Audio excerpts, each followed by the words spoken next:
Did the Spurs choke away the championship? That's a strong word. It is. Very, very derogatory. I'm not going to go that far and say they choked, because I think that would take credit away from Miami winning this game. But they certainly blew a chance at a world championship. I picked them in 7. I'm going to go down with the ship. But in the end, I can't imagine where they go from here. Talk about emptying the chamber. This is what they did. And I got to tell you something right now. As you look at this game, I mean, first of all, Tim Duncan was absolutely unstoppable in the first half. 25 You points. come out in the second half, you barely look at him. You got a guy like Tony Parker who can get to the rack at will. Somehow, some way, when the Miami Heat were making a run, he's not in the game. Kawhi Leonard, I know he missed a free throw. The dude is young, 21 years of age, never been in this situation. It's a world championship. I get that. I don't understand how Manu Ginobili could go up there and miss that free throw as well. So you got 2 missed free throws in a key pivotal moment in the last minute and a half, 2 minutes of the game.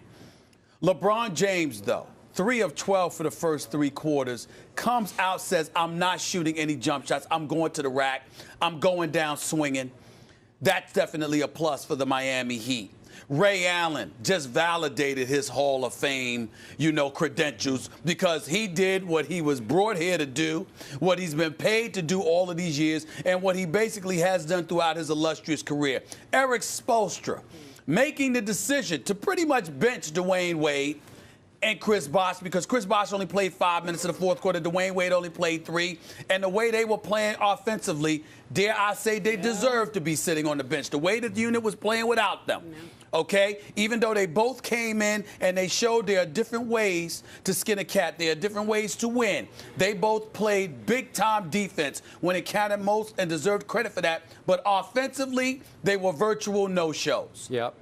In the end, again, I can't go as far as to say choke, because I don't want to be disrespectful, because these are the San Antonio Spurs that we're talking about here.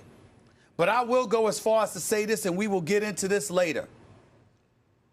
I don't know if you can definitively say there is a better coach in the NBA than Greg Popovich. Last night was not his brightest moment. He made a few errors, and those errors may very well have cost the San Antonio Spurs a world championship. Sticking with Manu Ginobili, 8 turnovers, huge mistake, just huge. In the end, again, I'm going to refrain from calling it a choke job. No. Partially because I want to give Miami credit, and partially because I don't want to disrespect a great organization like the San Antonio Spurs. But it's not looking good for them right now, Skip. I was with you till your last point. I completely and utterly disagree with everything you just said about the great Greg Popovich. Sure. We will discuss that in our next segment. Sure.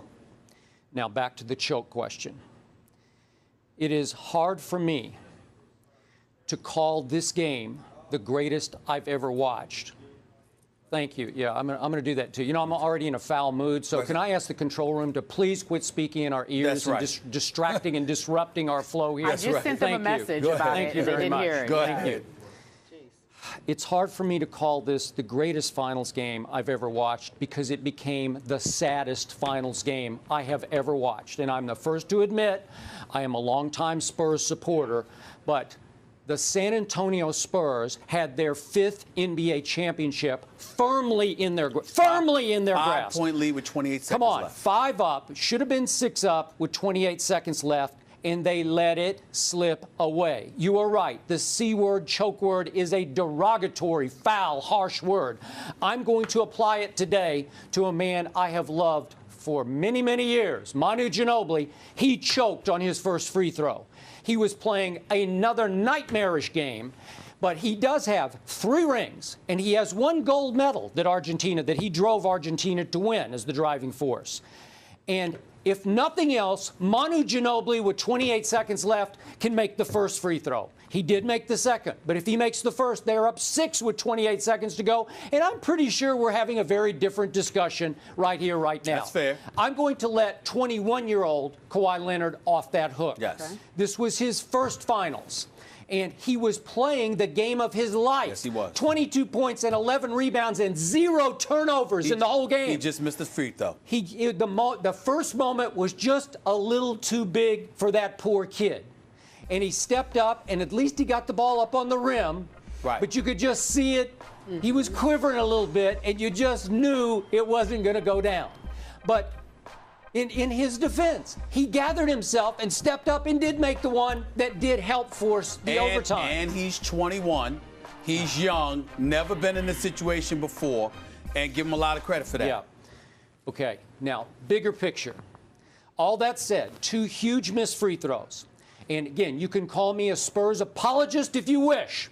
But I must say that the referees, in the last few seconds of the overtime, cost the Spurs the opportunity to go back to that free throw line and shoot for the championship.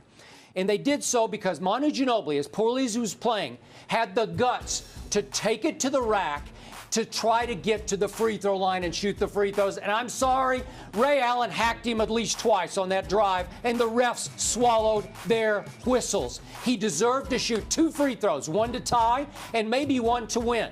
And then, as we know, in the closing, the last gasp second of the overtime, Danny Green tries a 3. Chris Bosh gets a running start at him, and he just body hammers him. He did block the shot, but in any other point in the game, that is an obvious, blatant 3-shot foul. Could he have made 3 free throws to send it to a second overtime? I have no idea. Maybe not.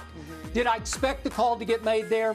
No, I did not. It should have been made, but we all know that at that moment, in that kind of game, of that magnitude to force a Game 7, you're probably not going to get that call, especially in Miami against the defending champs. So I can't fault them greatly for the second missed call, but the one on Ginobili, they just flat looked the other way. Sorry.